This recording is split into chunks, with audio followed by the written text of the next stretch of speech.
రాత్రి 2 గంటల సమయంలో చంద్రశేఖరేంద్ర సరస్వతి ఏకాంతంలో అమ్మవారిని ధ్యానం చేస్తున్నారు.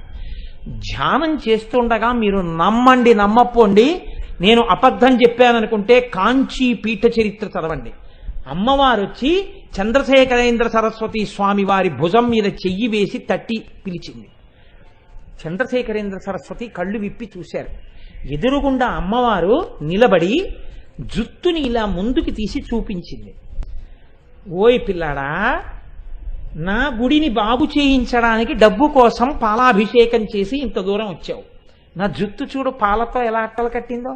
ఇలా ఎప్పుడైనా ఉందా నా జుత్తు? తొందరగా వచ్చి అభిషేకం చెయ్యవా? నా గుడి బాగు చేయించడానికి నువ్వు వెళ్ళి డబ్బు అడగాల? నన్ను అడిగితే నేను ఇవ్వనా అంది.